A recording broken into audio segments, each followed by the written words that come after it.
Estamos começando mais um Justiça do Trabalho em Foco, programa produzido pelo Tribunal Regional do Trabalho de Mato Grosso e que semanalmente, você sabe, trata aqui de assuntos do seu interesse.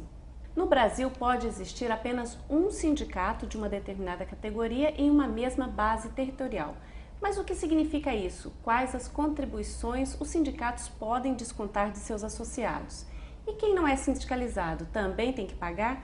Estas e outras dúvidas a gente conversa agora com a auditora fiscal do trabalho, Elaine Guimarães Ferreira, da Superintendência Regional do Trabalho de Mato Grosso.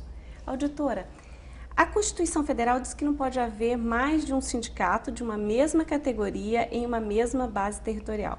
É o chamado princípio do sindicato único. Por que isso? Bem, o princípio da unidade sindical, previsto no artigo 8º da Constituição Federal, ele visa, vamos dizer assim, proteger a categoria, porque imagine existindo vários sindicatos representando a mesma categoria.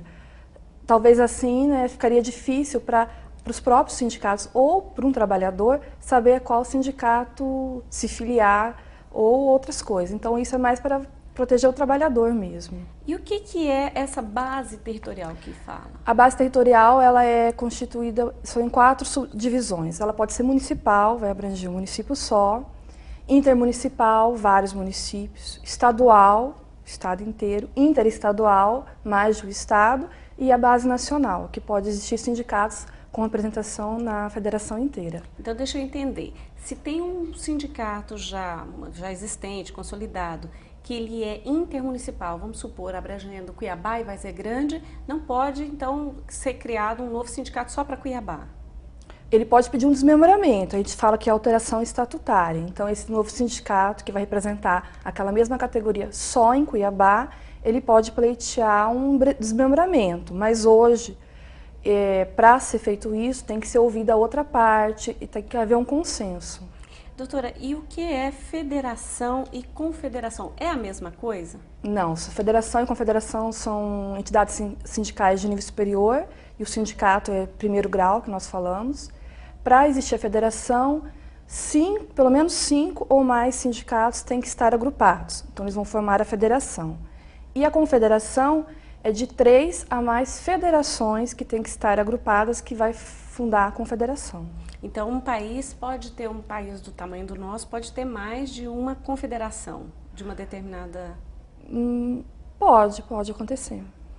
Doutora, sobre fontes de financiamento para a manutenção desses sindicatos, quais são as contribuições? Existe a contribuição sindical ou imposto sindical que nós falamos. Ela pode ser... Existe tanto na esfera patronal, que nós falamos a categoria econômica, que são os sindicatos que representam os patrões. Existe na laboral, que representa os trabalhadores, e até para o próprio autônomo, tá? Então todo mundo paga? Todo mundo paga, ela é obrigatória. Esse é um imposto sindical, que tem a divisão, a receita dela é dividida, então o sindicato fica com 60%, 10% vai para a conta especial do Ministério do Trabalho, 10% para centrais sindicais, 15% para a federação e 5% para a confederação. Isso é nível do trabalhador, da contribuição sindical laboral que nós falamos. A patronal não, a patronal como não tem a central única, né? Então é 60% para o sindicato arrecadador, 15% para a federação, 5% para a confederação e 20% vai para o Ministério do Trabalho. Você falou de que todo mundo paga, mas paga quantas vezes por ano? Quanto que é esse valor? A contribuição sindical ela é anual. Para o trabalhador, ela é descontada em março, todo ano, e paga até último dia útil de abril, né? Então quem é responsável pelo pagamento é a empresa. Ela desconta do funcionário na folha e paga no mês seguinte para o sindicato competente. Para o empregador, né, que é a contribuição patronal que nós falamos, ela é sempre paga no último dia útil de janeiro. Então, por exemplo, exercício 2009 já venceu, que foi dia 31 de janeiro. E para o autônomo que nós falamos, ela é paga em fevereiro. Aí tem um valor fixo que depende cada confederação tem a sua tabela, tem o seu valor. Auditora, isso o imposto que todo mundo tem que pagar. Isso. Mas há outras contribuições também, né? Mas sobre essas a gente conversa daqui a pouco, a gente vai para um breve intervalo, não sai daí, a gente volta em instantes.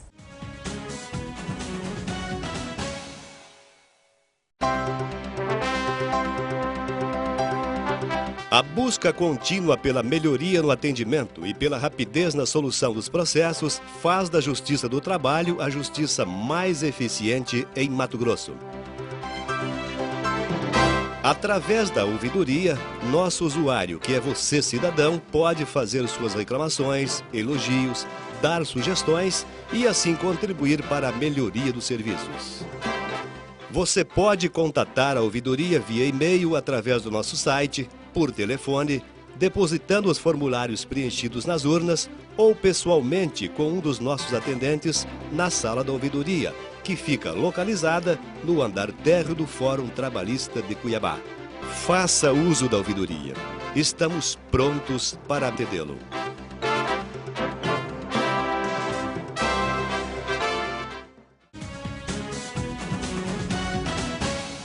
Estamos de volta com o Justiça do Trabalho em Foco, que hoje conversa sobre sindicatos e contribuições sindicais. Auditora, nós estávamos conversando anteriormente sobre o imposto que todo mundo tem que pagar, mas há outras contribuições que mantêm sindicatos, mas que não necessariamente tem que todo mundo pagar. Pelo próprio artigo 8º da Constituição, né, os sindicatos eles podem, por assembleia, colocar inúmeras contribuições. E se a Assembleia aprovar, pode constar dos instrumentos coletivos. Mas, sendo confederativa, assistencial ou qualquer outro nome que o sindicato use, nós exigimos que o funcionário, né, que o empregado, ele concorde com esse pagamento e que, em contrapartida, ele seja também realmente filiado ao sindicato. Se ele não for, se ele realmente só participar da categoria, aí nesse caso ele não é obrigado a fazer o pagamento dessas contribuições. Você falou em contribuição assistencial, confederativa, o que é uma, o que é outra? O artigo 8º da Constituição Federal, ele diz que os sindicatos podem, em assembleia, instituir a contribuição confederativa para custeio do sistema confederativo. Então aí já fica a contribuição confederativa. Mas além dessa, o sindicato pode criar quantas ele quiser. Então ele dá nome de assistencial, de mensalidade sindical, ele usa inúmeros nomes para fazer a cobrança, né? Mas todas de acordo com o que eu te falei. Só se o funcionário concordar e se realmente for sindicalizado ao sindicato. Auditora, no entanto, quando tem convenções, acordos, que toda a categoria ela é beneficiada, mesmo nesses casos, a contribuição é só para quem é sindicalizado? Isso mesmo. São entendimentos jurisprudenciais, o próprio Ministério Público do Trabalho. O sindicato, quando ele obtém o seu registro, ele já tem que representar a categoria, independente de contribuição ou não. Então, as demais contribuições que não seja legal, que é o imposto sindical, não são obrigados a pagar. E eu falei agora sobre convenção e acordo coletivo. O que difere um do outro? O que é um e o que é o outro? Ambos são instrumentos coletivos de trabalho. A convenção ela é firmada entre os sindicatos, o representante da classe patronal e um da laboral. E o acordo é firmado só entre o sindicato laboral e uma empresa ou um grupo de empresas que seja. A gente ouve falar muito também, auditora, sobre representatividade sindical. O que é representatividade e o que é representação sindical? Bem, os dois, na minha opinião, eles se cumulam. Por quê? O sindicato, para ele representar a categoria, para ele ter competência e capacidade de falar por aquela categoria, ele tem que estar com o seu registro concedido pelo Ministério do Trabalho. Então, mesmo o sindicato, que ele obedeceu à lei civil, em estatuto, em assembleias, tudo, se ele não tiver o nosso registro, né, concedido pelo Ministério, ele não representa essa categoria. Então, ele não vai poder realizar instrumentos coletivos de trabalho, não vai poder fazer homologações das rescisões contratuais, não vai poder participar na justiça como substituto processual. Então, por isso que eu falo, a representação e a representatividade se cumula a partir do momento que se exige a concessão do Ministério do Trabalho para que ele realmente tenha capacidade para a representação da categoria. Nós conversamos agora há pouco sobre convenção e acordo coletivo.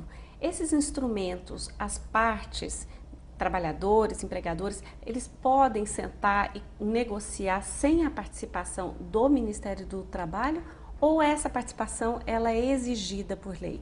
Mas isso, doutora, você responde daqui a pouco, a gente vai para um breve intervalo e volta daqui a instantes.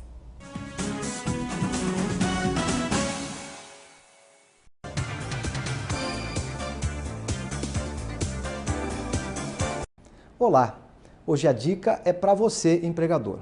Vamos falar sobre o assunto demissão. Quais são os procedimentos que deverão ser realizados na hora de demitir um funcionário? O desligamento de um empregado se dará através de uma comunicação formal, onde constará a data do desligamento, o aviso prévio e a data para o acerto de contas. O empregado tem os seguintes direitos garantidos pela consolidação das leis trabalhistas: aviso prévio, saldo de salários, férias integrais, férias proporcionais e multa rescisória. É exigido o exame médico demissional, baixa na carteira de trabalho e previdência social, registro demissional nas fichas de registro do empregado e ainda a homologação da rescisão. Se você estiver com dúvidas, informe-se melhor com uma unidade do Ministério do Trabalho e Emprego existente em sua cidade, ou ainda no sindicato em que sua empresa é vinculada. Nos próximos programas, abordaremos outras questões trabalhistas do seu interesse. Até lá!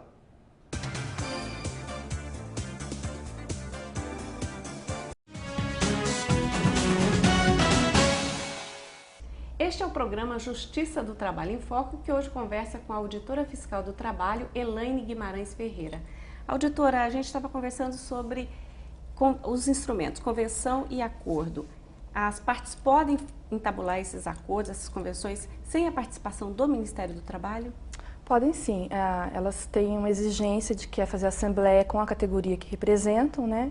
E a partir disso os sindicatos sentam entre eles e dão prosseguimento a toda negociação. O que costuma acontecer quando não há esse acordo sobre qualquer cláusula, geralmente sobre a econômica, que eles pedem a intermediação do Ministério com mesas redondas.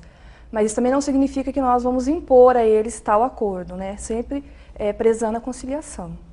E tem sido grande o número de acordos? As categorias têm conseguido chegar a concluir esses instrumentos? Tem sim.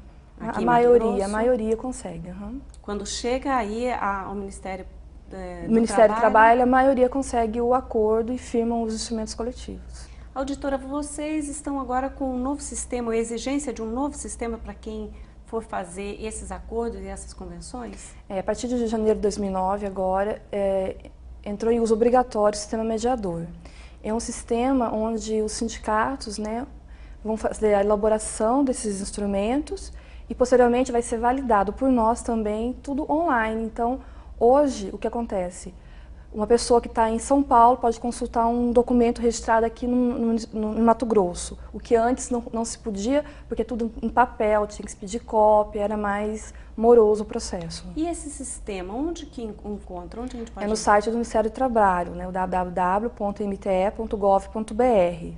Qualquer pessoa pode acessar?